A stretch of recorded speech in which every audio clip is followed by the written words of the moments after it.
em seu celular. O Evangelho segundo Mateus. Está acompanhando aí? Autor, Mateus. Qual foi a data? Cerca de 60 anos DC. Alguém sabe dizer o que significa DC? Depois de Cristo. Depois de Cristo. Então, nós vamos nos deparar aqui no texto com abreviações. Tá? Então, cerca de 60 anos depois de Cristo. O nosso calendário, ele é datado depois do nascimento de Cristo. Certo? Então, nós estamos no ano 2021, depois do nascimento de Cristo. Certo? E o calendário antes dessa data, ele corre de forma contrária. Exemplo, Abraão e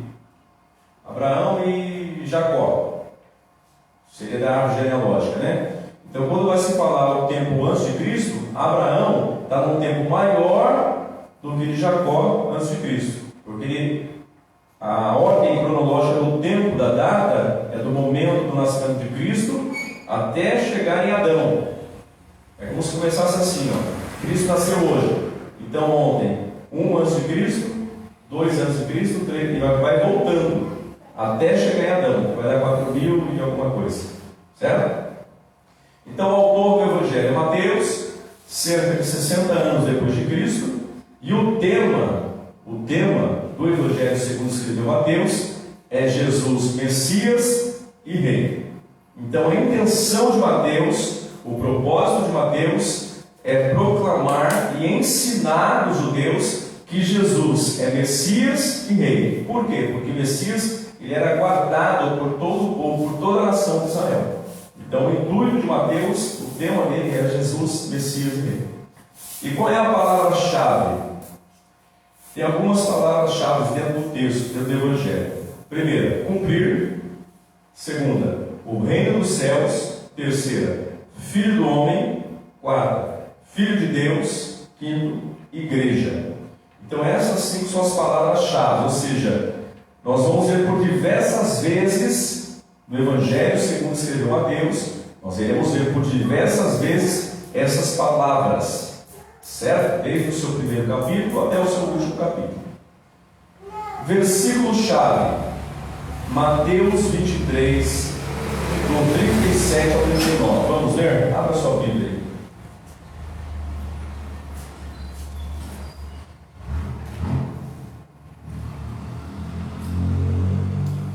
Glória a Deus. Vou fazer diferente aqui.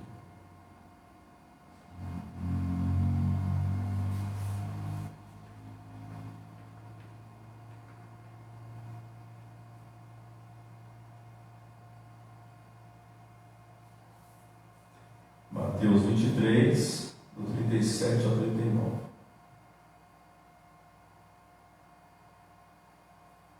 Acompanhe. Está escrito assim: Jerusalém, Jerusalém, você que mata os profetas e apedreja os que lhes são enviados. Quantas vezes eu quis reunir os seus filhos, como a galinha reúne os seus pintinhos debaixo das suas asas, mas vocês não quiseram. Eis que a casa de vocês ficará deserta, pois eu lhes digo que vocês não me verão desde agora, até que digam: bendito é o que vem em nome do Senhor. Então o que Jesus está querendo dizer? O plano de Deus é a salvação de toda alma, de toda a humanidade. Esse é o plano de Deus. Então os profetas do Antigo Testamento, certo? Eles vinham anunciando a respeito disso. Eles anunciavam o reino de Deus, anunciavam a respeito da obediência, de cumprir os mandamentos, as ordens de Deus. E o povo sempre se rebelava. E os profetas foram mortos, foram torturados, né? Então por isso que Jesus disse: Jerusalém, Jerusalém, você que mata os profetas e apedreja os que lhes são enviados.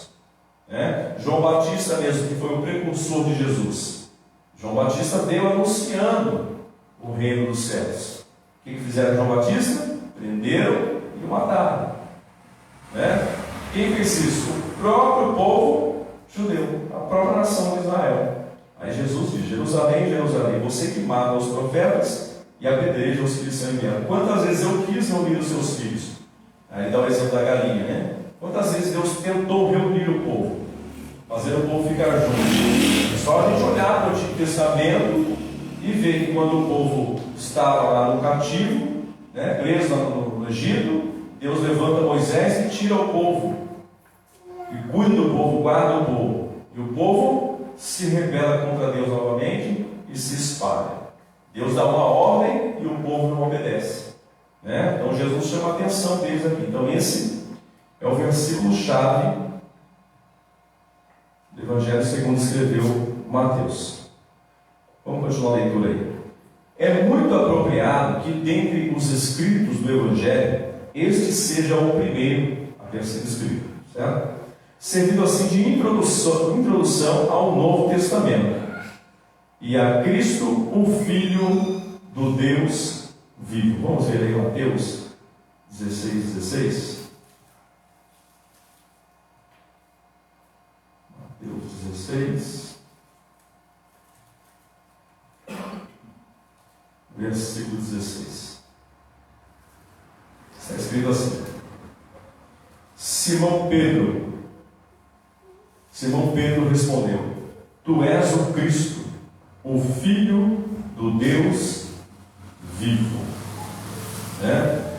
Então é muito apropriado que dentro dos escritos do Evangelho este seja vivo. Então o Evangelho de Mateus traz o Cristo, traz Jesus como o Filho de Deus, certo? Enquanto que Marcos escreve o Evangelho para os romanos, Lucas escreve para Teófilo e demais crentes gentios. Mateus escreveu para os crentes judaicos. A origem judaica se sobressai de muitas maneiras. Então veja bem, cada um deles escreveu para um povo, certo? Então, Mateus escreveu para um povo, Marcos escreveu para outro, Lucas para outro e João para outro. Cada um escreveu para outro, certo? Então Marcos escreveu para os romanos, Lucas para Teófilo. Lucas ele era um médico que escreveu esse livro, o Evangelho, para evangelizar uma pessoa, Teófilo. E a carta também acabou se estendendo para os gentios lerem também, certo? E Mateus escreveu para os crentes judaicos, certo? A origem judaica se sobressai de muitas maneiras. Vejamos aqui alguns exemplos. Ele apoia-se na revelação, promessas e profecias do Antigo Testamento para comprovar que Jesus era o Messias há muito tempo esperado. Então veja bem, Mateus, quando ele escreve trazendo as promessas, as profecias que foram ditas a respeito de Jesus no Antigo Testamento, ele escreveu dentro do Evangelho para comprovar que Jesus era o Messias, era o Rei, certo? Faz a linhagem de Jesus retroceder até Abraão. Vamos ver aí, Mateus capítulo 1 e o versículo 1. Mateus capítulo 1 e o versículo 1. Eu vou ler só o primeiro versículo e o último, tá? O primeiro diz assim: registro da genealogia de Jesus Cristo, filho de Davi, filho de Abraão. Alguém aqui já leu a genealogia na Bíblia? Fulano gerou Beltrano, e Beltrano gerou Ciclano. Você já parou para pensar por que está escrito isso daí? Porque é um pouco complexo, não é? Vamos acompanhar aqui. Abraão gerou Isaac, Isaac gerou Jacó, Jacó gerou Judá e a seus irmãos. Judá gerou a Pérez, e Zerá gerou... Não é um pouco complexo a gente ficar lendo isso? Fulano gerou Beltrano, que gerou Ciclano. Qual é o fundamento disso? Para nós não tem fundamento, para nós não tem valor. Por quê? Porque a nossa cultura brasileira não valoriza a árvore genealógica. Já reparou nisso? Se perguntar para você o nome completo do seu pai, alguns sabem, outros não sabem. Se perguntar o nome completo do seu avô, pai do seu pai, pouquíssimos devem saber. Se perguntar o nome do seu tataravô, já já nem sabem mais. A nossa memória e o nosso costume brasileiro não foi forjado para isso. Certo? Só que os judeus dão muita importância para isso. A árvore genealógica. É por isso que Jesus ele é mencionado como o filho de Davi. É porque Jesus era filho de Davi e foi rei? Não. É porque Jesus pertencia à árvore genealógica de Davi. Está entendendo? Isso aí para eles é muito importante. Então, Maria, que era descendente de Davi? Entendi. Maria, que era descendente de Davi? Não, José. José. É porque lá É a patriarca. tradição é sempre o pai. É sempre o pai. É sempre o pai. Certo? Então, esse relato que ele deixou é justamente para isso, para comprovar que Jesus ele passa ali por Davi. Seguindo aí no livro aí, no texto do celular. Declara repetidas vezes que Jesus é o filho de Davi. Então nós vemos ali em Mateus capítulo 1 e o versículo 1, né? Vamos ver Mateus 9, 27. Mateus 9, 27. Mateus 9, 27. Está escrito assim: saindo Jesus dali, 2 cegos o seguiram clamando: Filho de Davi, tem misericórdia de nós. Né? Então, todas essas referências que está aí no texto aí, você vai observar, todas essas estão marcadas aí: 9, 27, 12, 23, 15, 22, 20, 30, 31, 21, 9, 15, 22, 41, 45, todas essas referências que estão marcadas aí, todas elas, quando você for ler, vai estar relacionado a Jesus como filho de Davi. Então, Mateus fez questão de deixar isso registrado, para que as pessoas, para que os judeus, o povo judeu, não tivesse dificuldade de entender que Jesus era da geração, da árvore genealógica de Davi. Certo? Usa preferencialmente a terminologia judaica como reino dos céus, que é um sinônimo de reino de Deus, por causa da reverente relutância dos judeus quanto a pronunciarem literalmente o nome de Deus. Observe uma coisa: os judeus não falam o nome de Deus. Vou repetir: os judeus não falam o nome de Deus. Eles não ousam falar, porque o nome de Deus não é Deus. Certo? O nome de Deus, na linguagem portuguesa, dizem que é Jeová. Certo? Que vem do hebraico Yahvé, que vem de um pentagrama de 4 letras, que é tudo difícil de você pronunciar. Né? Tem o H, tem o W, tem o I, é difícil de você pronunciar. Os judeus, eles não ousam ficar mencionando o nome de Deus. Digamos que seja Jeová, realmente. Eles não ousam ficar mencionando. Pode usar o nome em vão. Os judeus, eles levam muito a sério a santidade de Deus. Eles levam muito a sério a santidade de Deus. E levam muito a sério a santidade pessoal, individual. Eu conheci um judeu, fiz marketing multinível junto com ele. Ele não se alimenta em restaurante, a não ser que ele leve os talheres dele e ele vá num restaurante com comida judaica. O judeu não se alimenta. Eles levam muito a sério, principalmente aqueles que são tradicionais, que ainda estão presos em relação aos animais que eram proibidos de se consumir. Né? Os animais como isso, indígenas, que corroem, está lá em Levítico, não vamos entrar nesse assunto. Então os judeus eles sempre levaram muito a sério. Então, esse judeu ele usava os talheres da casa dele. Aí eu perguntei assim: por que você não vai no restaurante? Ele falou assim: eu não sei que carne está sendo servida, que forma que foi matado o animal, E eu não sei se aquela carne, aquele garfo, a vaca que eu estou usando ali, para que já foi usado. Coisas assim que a gente acha, não tem nada a ver. Eles levam muito a sério. Então eles não pronunciam o nome de Deus. Certo? Faz referência a costumes judaicos sem maiores explicações. Prática essa diferente dos demais escritores do Evangelho. Então Mateus, quando ele escreve, ele faz referência aos costumes judaicos, sem maiores explicações, ou seja, de forma superficial. Certo? Seguindo, este escrito do Evangelho, porém, não é exclusivamente judaico, assim como a mensagem do próprio Jesus. O Evangelho, segundo escreveu Mateus, visava, em última análise, a igreja inteira, revelando fielmente o escopo universal do Evangelho. Então veja bem, então o intuito de ele escrever de uma forma mais tradicional e ter escrito para o povo judeu, isso não quer dizer que o escrito foi só para o povo judeu, mas para todas as pessoas no modo geral. Por quê? Ele estava falando a respeito de Jesus. Então vamos ver aí uma referência bíblica. Mateus 2, do 1 ao 12. Mateus capítulo 2, versículo 1 ao 12. Eu vou ler aqui, tá? Depois que Jesus nasceu em Belém da Judéia, está vendo? Ele faz questão de falar que foi na Judéia.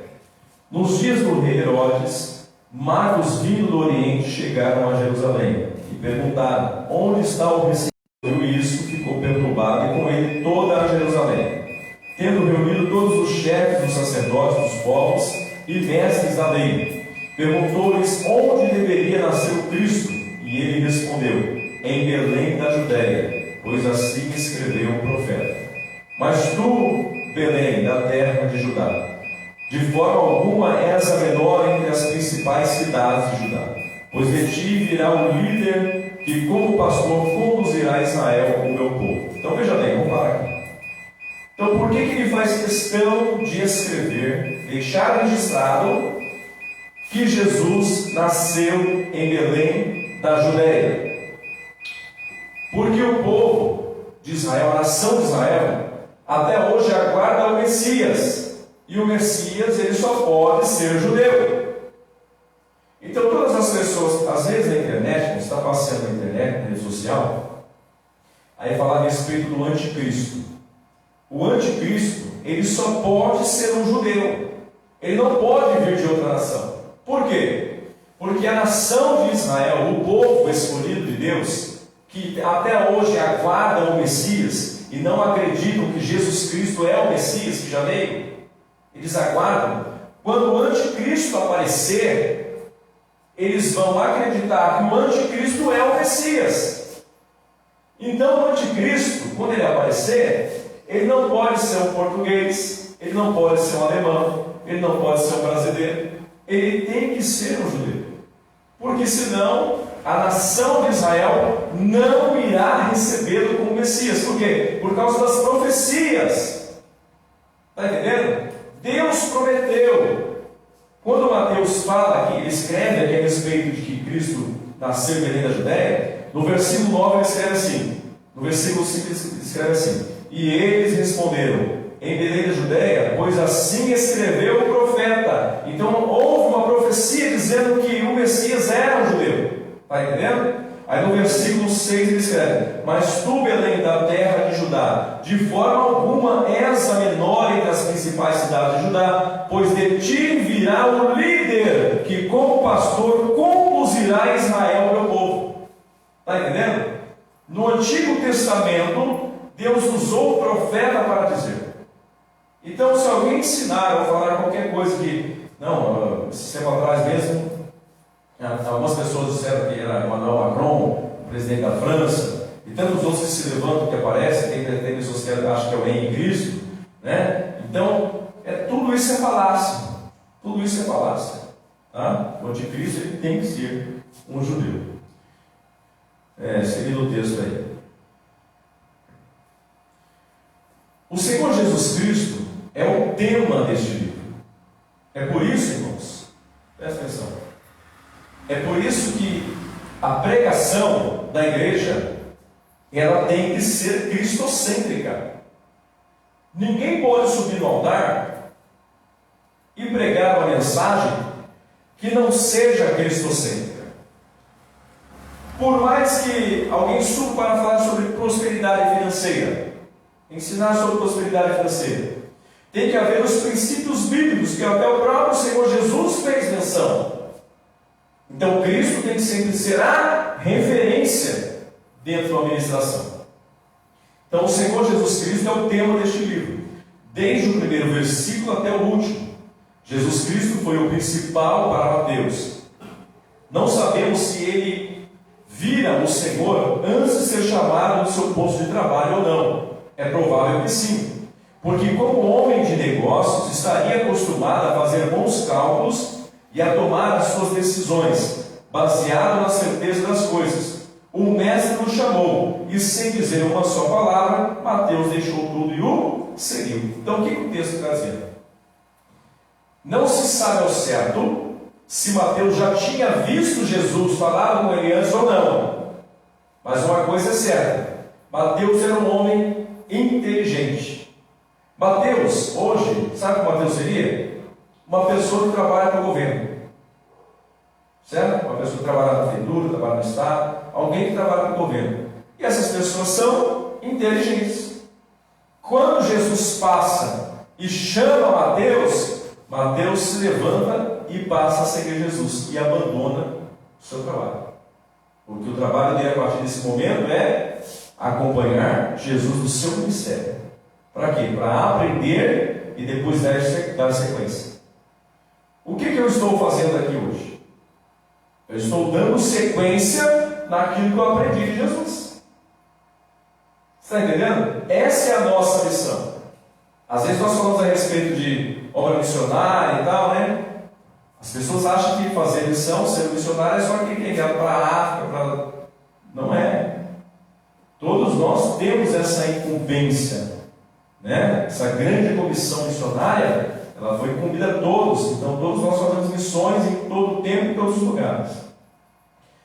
Seguindo aí, este Evangelho foi escrito por um homem convicto da verdade a respeito de Jesus Cristo, sem lugar para quaisquer dúvidas. Seu propósito ao escrever foi convencer aos seus patrícios. Patrícios, irmãos, são as pessoas do convívio, tá? As pessoas do convívio deles ali.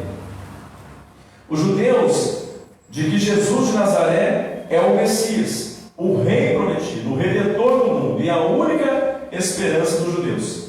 Então Jesus Cristo é o tema do Evangelho segundo escreveu Mateus.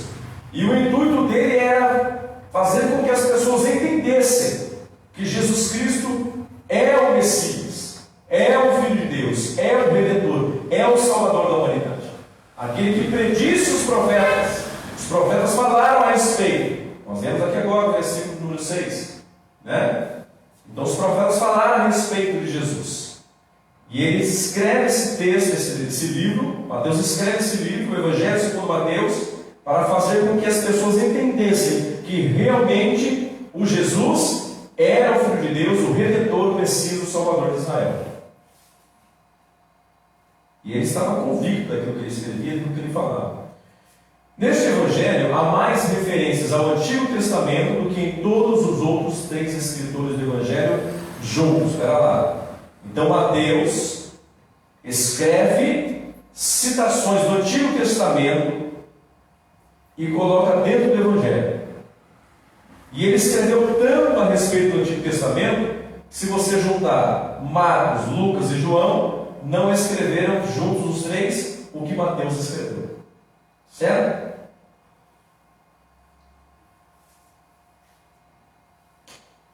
E o propósito de tais citações é acumular as provas de que Jesus Cristo é o Messias dos Hebreus. Certo? Nós paramos aqui a primeira parte e vamos falar a respeito do autor agora, o autor do livro. Embora o autor não... Tem alguma dúvida até aqui?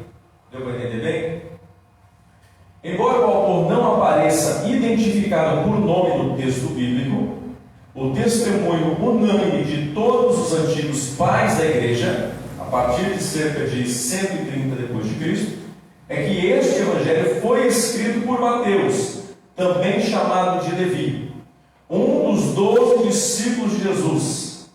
O autor é, sem dúvida, um judeu cristão. Mateus, que quer dizer dádiva de Deus, era cobrador de impostos para os romanos em Cafarnaum. Lembra que eu falei que ele era um funcionário do governo? Então ele era o cobrador dos impostos. Então não tem na prefeitura ali as pessoas que ficam no setor que emite o IPTU para poder cobrar os impostos das pessoas. Então Mateus ele trabalhava na coletoria de impostos, certo? Mateus trabalhava para o governo, que era o governo romano na época. E Roma, irmãos, nesse período que Jesus estava ali, Roma dominava o mundo. Você sabe quem é Roma? Quem é Roma? Quem é Roma, Helena? Quem é Roma? E Roma? E Roma? Roma é uma fruta, né? Roma é uma cidade do país chamado Itália, certo? Então o imperador romano, ele dominou várias nações do mundo. A nação era a nação de Israel, era o povo judeu, mas quem tomava conta, quem governava, eram os romanos. Quer ver uma coisa só? Quem foi que descobriu o Brasil? Quem foi, Helena? Esqueceu? Quem foi, Helena? Descobriu o Brasil? Pedro Álvares Cabral. E qual é Pedro Álvares Cabral? Portugal. Está vendo?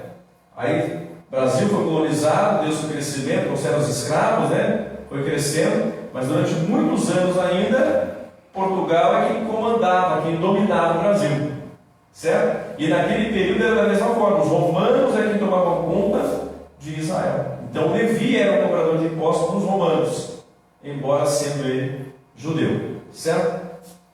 Então vamos ver aí a referência que fala a respeito de Mateus, como judeu cristão, cobrador de impostos. Mateus 9,9. Vamos ler na Bíblia aí.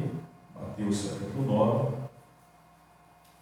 Nossa, vamos ficar craque aqui, viu? Vocês vão entender. Tem que prestar atenção, senão... Mateus 9,9. Passando por ali, Jesus viu um homem chamado Mateus sentado na coletoria e disse-lhe: siga-me. Mateus levantou-se e o seguiu. Certo? Agora vamos ver a outra citação que está em 10:3. Mateus capítulo 10, do versículo de número 3. Este é aquele que foi anunciado pelos profetas, voz do que clama no deserto: preparem um caminho para o Senhor. Deixa eu pôr no lugar errado aqui.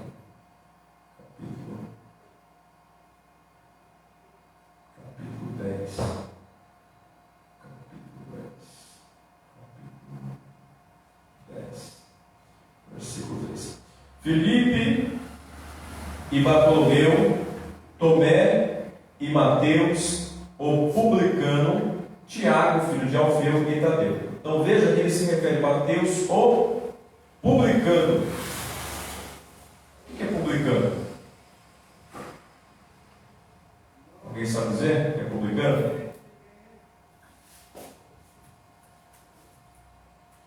Eu vou te passar a informação de acordo com o dicionário, tá? Para você entender. Aí você vai entender o que eu já falei. Publicano, cobrador de impostos no Império Romano. Era justamente a profissão, a função de Mateus, também chamado de Levi. Certo, meus irmãos? Nós estamos falando a respeito do autor, né? Mateus quer dizer dádiva de Deus, era cobrador de impostos para os romanos em Cafarnaum. Mateus, o publicano, nós lemos agora, é quem escreveu o primeiro evangelho.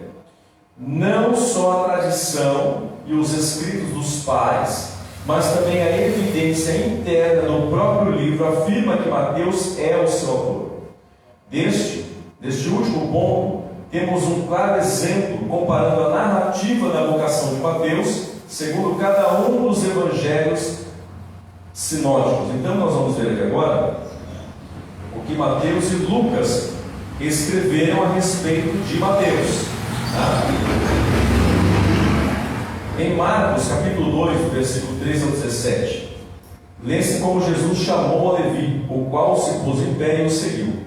O versículo próximo diz assim: achando-se Jesus à mesa na casa de Levi, e continua contando a respeito do publicano que se reuniram com eles. Então, Marcos fala a respeito de Mateus, como foi chamado. Agora vamos ver Lucas aqui. Em Lucas 5, do 27 ao 32, vemos que Cristo chamou a Levi, que deixou tudo e o seguiu. Depois acrescentou: então lhe ofereceu Levi um grande banquete em sua casa, e numerosos publicanos e outros estavam com eles à mesa. Então, quando Jesus chamou Mateus, observe que Lucas, ele não fala Mateus, ele fala Levi, Quando Jesus chama Mateus, chama Levi, ele se levanta e segue, e logo depois ele faz um banquete na sua casa. Ele tinha condição, faz um banquete, convida Jesus, está ali na mesa junto com Jesus e os demais discípulos. Nestes dois evangelhos claramente se diz que, depois de sua chamada, Levi deu uma ceia ao Senhor em sua própria casa e convidou a muitos dos seus companheiros de serviço, os publicanos. Então veja bem, Jesus o chamou, ele largou o trabalho da coletoria e seguiu a Jesus. E o que ele fez? Voltou lá na coletoria, onde seus colegas continuavam trabalhando, falaram a respeito de Jesus, que era o Messias, o Filho de Deus, que eles aguardavam, e também convidou eles para irem também à ceia, para apresentar Jesus a esses seus colegas de trabalho na coletoria. Foi isso que Mateus fez. Certo? Passando agora ao mesmo evangelho segundo Mateus, lemos que passou por ali o mestre e que viu um homem chamado Mateus e o chamou. Pode ver que ele narra o texto, ele escreve o texto da terceira pessoa. Ele não fala assim: Jesus passou ali e eu levantei e fui. Está entendendo? Ele não fala a primeira pessoa. Jesus estava passando e eu me levantei e segui a Jesus. Você fala da primeira pessoa, Ele fala da terceira pessoa. Vamos observar aí. Nestes dois evangelhos, claramente se diz que depois da sua chamada, Levi deu uma ceia ao Senhor em sua própria casa e convidou a muitos seus companheiros de serviço, os publicanos. Passando agora ao mesmo evangelho segundo Mateus, lemos que passou por ali o mestre e que viu um homem chamado Mateus e o chamou. E levantando-se, o seguiu. Então ele fala na terceira pessoa. Ele está narrando a história. Depois, no versículo 10, lemos: e sucedeu que, estando ele em casa, ele quem? Mateus, Levi, à mesa, muitos publicanos e pecadores veio e tomaram lugares com Jesus e seus discípulos. Onde os evangelistas dizem casa deste e em sua própria casa, como é de se esperar, falando de uma casa alheia. Mateus, com toda a naturalidade, diz simplesmente sentado à mesa em casa. Estava sentado à mesa em casa, ou seja, na minha casa. Eu estava em casa, certo? Seguindo, com toda certeza estava falando da sua própria casa, sem dar-se conta de que se identificava como o autor da história. Tal evidência é de grande valor. Então nós estamos falando aqui a respeito do autor Mateus, que escreveu o Evangelho segundo Mateus, certo? Porque não tem um registro de forma clara. Eu, Mateus, Levi, cobrador de impostos, escrevi, não tem essa autobiografia, não tem essa assinatura dele como escritor. Só que evidências de grande valor foram deixadas escapar aqui. Ele diz que estava sentado em casa, Então essa é uma evidência de grande valor que Mateus deixou escapar aí, para a gente entender dentro do texto que a casa, que quem escreveu o Evangelho foi ele. O testemunho universal da igreja primitiva a favor de Mateus Não tem outra explicação, a não ser de que Mateus verdadeiramente foi o primeiro a escrever o Evangelho. Então veja bem, toda a igreja primitiva, universal, de todas as cidades que tinha, todos eles tinham certeza de que quem escreveu o Evangelho foi realmente Mateus. Tá?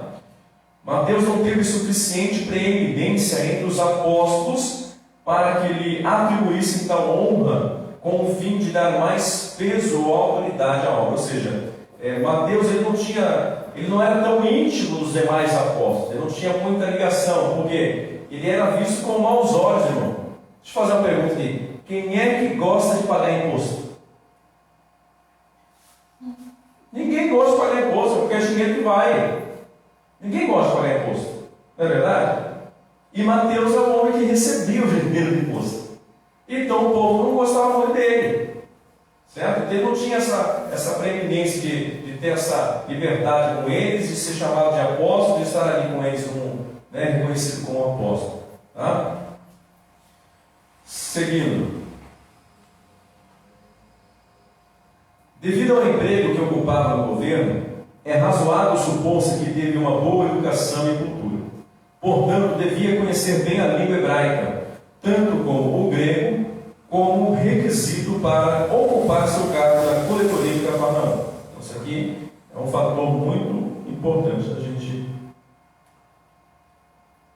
observar. Então, tudo leva a entender que ele era um erudito, ele era um camarada inteligente, falava várias línguas, principalmente hebraico e grego, os italianos. Qual que é a língua original da Itália? Língua italiana. Nessa língua original, a única forma que eles tinham de escrever, estamos no Brasil, né? Qual que é a nossa língua? Português.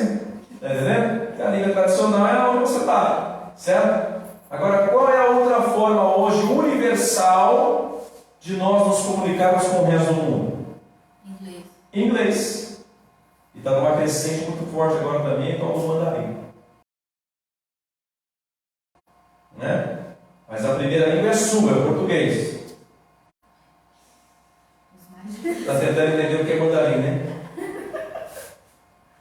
É uma língua chinesa. Que a China está dominando o mundo, está proliferando. Então esse camarada falava tanto hebraico quanto grego. Então ele conseguia se comunicar com facilidade com os romanos. É por isso que os romanos o chamam para trabalhar na coletoria de impostos, porque eles conseguiam entender ele, certo? Então essa é uma evidência muito importante. Estaria habilitado a escrever, quer em hebraico, quer em grego, porque não há certeza se esse evangelho apareceu primeiro em hebraico ou primeiro em grego. Então não se sabe, irmão, se o original, o evangelho segundo escreveu Mateus, o primeiro texto original, ninguém sabe dizer se ele foi escrito em grego ou em hebraico. A língua original de Mateus era hebraico, porque ele era judeu, hebreu, certo?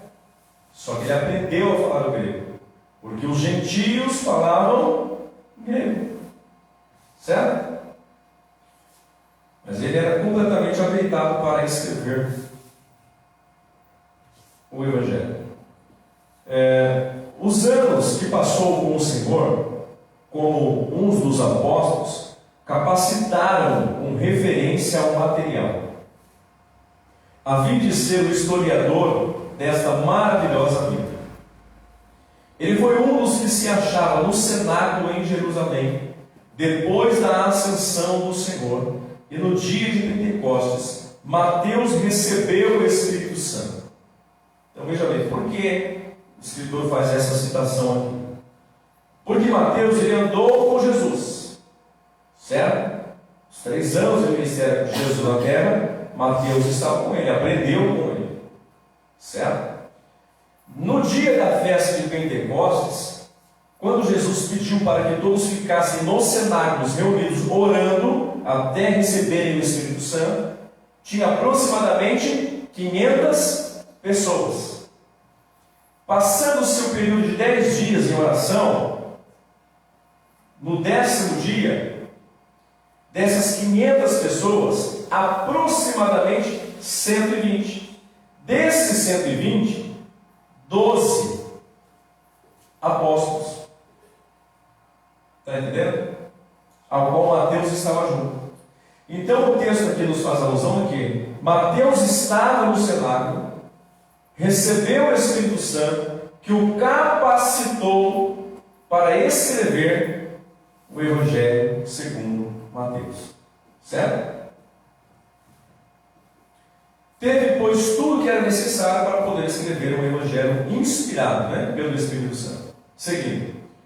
Um exame do homem, sua condição antes e depois de ser discípulo, ajuda a gozar na compreensão do seu Evangelho.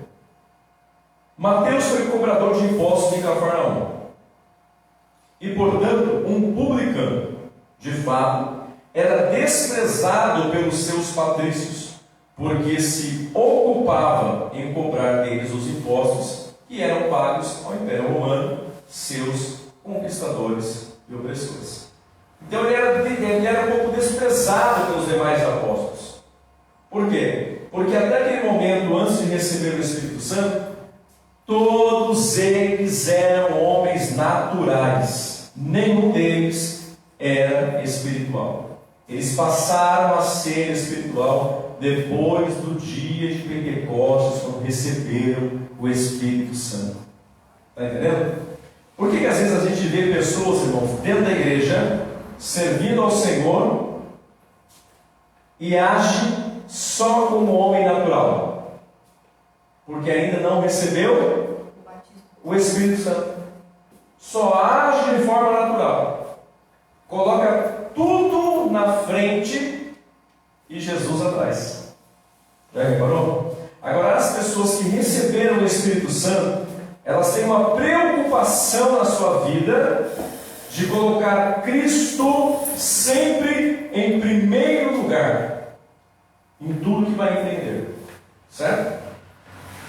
Seguindo, é provável que fosse do partido dos herodianos, e se for certa essa suposição, temos o caso de um judeu que conhecia bem as profecias do Antigo Testamento a respeito do Messias, que havia de vir da tribo de Judá, porém que as aplicava erroneamente ao rei Herodes. Então, naquele período que Jesus veio, estava ali o rei Herodes, e as pessoas achavam que o rei Herodes era o Messias. Então as pessoas pegavam as profecias do Antigo Testamento e aplicavam de forma errada naquele tempo presente. Certo? Aplicavam de forma errada. Agora, Mateus, ele era um conhecedor, preste atenção, ele era um conhecedor das profecias do Antigo Testamento a respeito do Messias. Então, ele emprega dentro do texto todas essas citações a respeito das profecias, a respeito de Jesus no Antigo Testamento, para que as pessoas entendessem que realmente era. Já vamos terminar, tá? Vamos só finalizar a parte do autor aqui e já vamos encerrar. Que cumpriria todas as coisas escritas dos profetas e punha sua confiança em Herodes, o ídolo meu, crendo que algum dia o libertaria de Roma. A intenção do povo era ser liberto de Roma. Deixa eu abrir um parênteses aqui. O povo daquela época, eles aguardavam o Messias para libertá-los do Império Romano. Vou repetir. O povo judeu, naquele período, aguardava que o Messias viesse para os libertar do Império Romano. Essa era a visão do povo. Esse era o pensamento do povo. Só que no plano de Deus, o Messias viria ao mundo para libertar o homem da escravidão do pecado e da condenação eterna do inferno. Você vê que é diferente? Deus preocupado com a salvação da alma E eles preocupados com a salvação do corpo. Com a salvação do corpo, com o bem-estar do corpo, né? Então, quando Jesus chamou Levi, pôs-se de pé imediatamente e, sem dizer uma palavra, deixou tudo e o seguiu. O que antes servia a Herodes, o Messias falso, passava agora a servir a Jesus Cristo, o Messias verdadeiro. O que antes fazia de seus patrícios um negócio, obrigando-os a pagarem impostos ao opressor, agora vai a eles com a divina mensagem de Deus. O que antes conhecia as profecias, porém as interpretava mal, ou não as cria, agora as conhece, crê nelas, interpreta-as corretamente e as ensina a outros. Então veja bem, ele conhecia as profecias e interpretava mal as profecias, achando que Herodes era o Messias, o rei que viria para libertar o povo do Império Romano. Aí ele conhece a Jesus e já conhecia as profecias. Aí quando ele vê Jesus, aí ele tem a plena certeza e convicção de que Jesus era o Filho de Deus. Não há dúvidas de que Mateus se regozijava em ter encontrado o verdadeiro Messias, o Rei dos Judeus. Em todos os evangelhos, não se encontrava uma só palavra dita por Mateus durante o ministério do Senhor Jesus na carne. Porém, depois da ressurreição, foi ele o primeiro a escrever o seu evangelho. Alguns dos pais dizem que escreveu primeiro em hebraico, e é muito possível que assim fosse, porque ele queria entregar a mensagem aos judeus. O lugar tradicionalmente aceito em que escreveu é Jerusalém, foi escrito lá em Jerusalém. Mas logo se sentiu a necessidade de uma versão no idioma grego, e o mesmo autor o faria, porque não apresenta os característicos de uma obra traduzida, mas sim a de um trabalho original. Então veja bem, os pais da igreja acreditam que primeiro Mateus, e tudo leva à função dele primária é escrever para os judeus. E os judeus falam qual língua? O hebraico. Certo? Aí surgiu a necessidade, um tempo depois, de escrever Mateus, o Evangelho segundo Mateus, em grego. Por quê? Existiam muitos gentios já morando na região de Jerusalém e cidades circunvizinhas. Então ele já havia escrito em hebraico para os judeus, para os hebreus, e depois escreveu em grego para os gentios. Para os outros povos. Né? Sim, gentios de todas as nações que não eram judeus. Então houve a necessidade. E que o texto aqui nós estamos dizendo é o seguinte: não há nenhuma diferença entre o que está escrito em hebraico e em grego, está exatamente igual. Isso demonstra que não foi uma tradução de uma outra pessoa, foi o próprio Mateus quem escreveu, tanto em hebraico quanto em grego. Primeiro em hebraico, depois em grego, certo? Pelo fato de Papias dizer que Mateus escreveu primeiramente seu logia ou palavras de Jesus em hebraico, muitos creem que Mateus escreveu um livro dos discursos do Senhor em hebraico e depois escreveu o Evangelho completo em grego. Amém? Glória a Deus. Nós vamos parar por aqui, tá? Temos bastante até, 4 páginas. Então nós falamos aí, introduzimos o Evangelho segundo Mateus, falamos a respeito de algumas particularidades e falamos a respeito do autor do livro, que é o próprio Mateus. Aí na